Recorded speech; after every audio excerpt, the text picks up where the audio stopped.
algumas entrevistas, e a minha dúvida seria, na crise de 2008, eu sempre mantive 50% em renda fixa, com baixa automática, liquidez diária, para aproveitar as oportunidades. E eu aproveitei a crise de 2008 e acabei comprando esses 50% que eu tinha em renda fixa e migrando para 90% em ações e 10% continuei em renda fixa, esperando algumas oportunidades.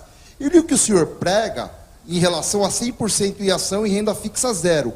Mas no momento dessa crise, como que a gente deve agir? Por exemplo, alocado 100% em ação, você venderia as ações que caíram muito? Como que você consegue fazer essa realocação da carteira se você não tem, teoricamente, nada em renda fixa para poder aproveitar as pinchichas?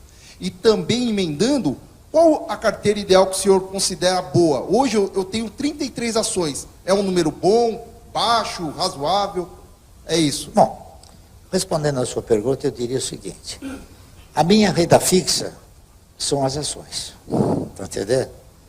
Eu tenho esta dinâmica, esta visão, e eu faço o seguinte, nem sempre, ao receber dividendos provenientes de uma aplicação, eu tenho a disponibilidade de comprar as ações. Então, mas acontece que esse dinheiro também não é uma batata quente que eu tenho que comprar correndo, você está entendendo?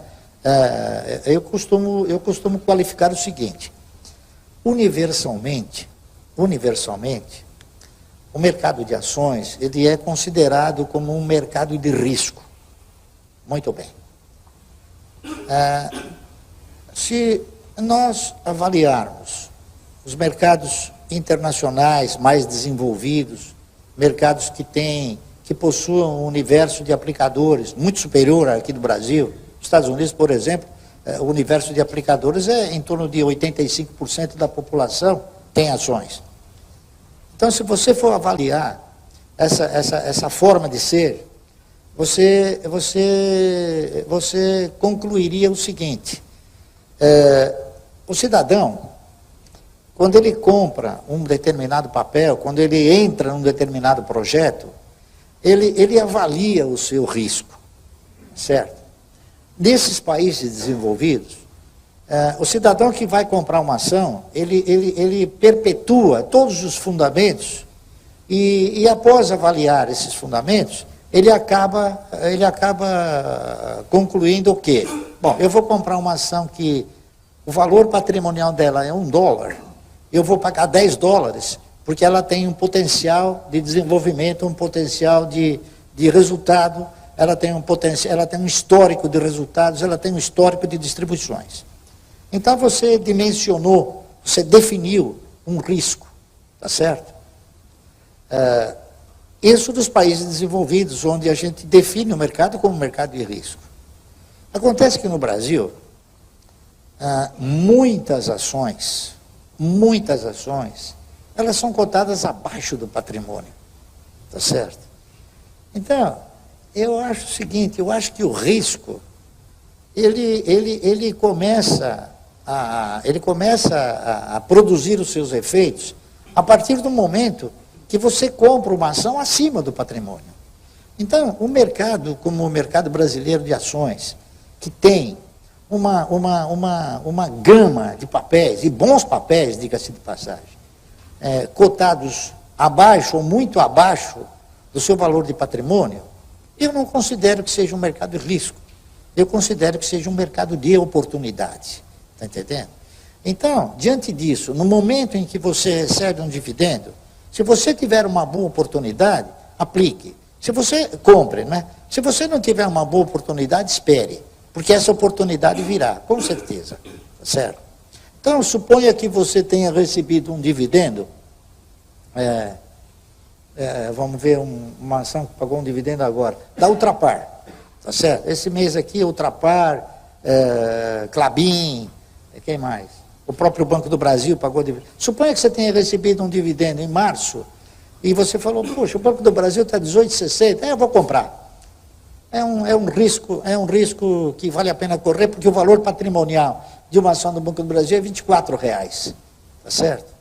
Então, o que acontece? Você comprando a ação do Banco do Brasil, no preço que foi a R$18,60, R$19 que seja, você não tá participando de risco nenhum. Por quê? Porque o risco ele está inerente a exatamente essa condição, certo? Você vai num banco, por exemplo, e é interessante até essa colocação. Você vai num banco e você chega para o cidadão que está atendendo lá, o atendente, enfim, gerente, você chega para ele e você fala, eu gostaria de aplicar em ações. O cara fala, você está louco? Ações é um papel de risco. Aí você chega para o indivíduo e você fala, me diga, você sabe qualificar o risco em ações? Ele fala, não, sei. Então, quer dizer, o risco em ações é isso. Não é você simplesmente perder. O risco em ações está em você comprar um papel muito, muito superior ao seu valor de patrimônio. Está correto?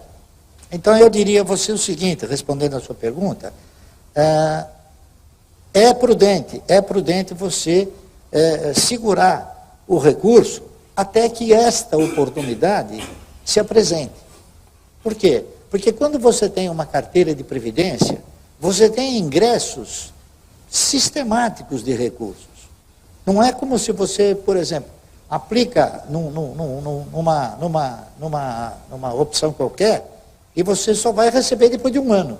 Você está entendendo? Quando você tem uma carteira que tem, vamos supor, 12 papéis, eu acho 30 papéis um exagero. Eu, quando comecei a formar carteira de previdência, eu pensei o seguinte, bom, eu quero ter uma aposentadoria, falando em português claro. Bom, mas para mim ter uma aposentadoria, precisa ter 12 salários, certo? Bom, e como é que eu faço para ter 12 salários? Se eu comprar ação de uma empresa que paga dividendo uma vez por ano, eu tenho que ter de 12 empresas. Se eu comprar ações de uma empresa que paga dividendo 2 vezes por ano, eu tenho que ter meia dúzia. Se eu comprar ações de uma empresa que paga dividendo mensal, eu preciso ter uma. Eu preciso ter uma só, entendeu? Então, essa quantidade de ações, ela é exagerada. 30, 40 papéis. Para você ter 30, 40 papéis, é preferível você comprar um fundo. Tá certo? O que eu proponho é que você não compre um fundo, é que você faça o seu fundo. Tá certo? Você fazendo o seu fundo, você vai ter sempre o quê? Você vai ter sempre uma disponibilidade, uma receita, tá certo?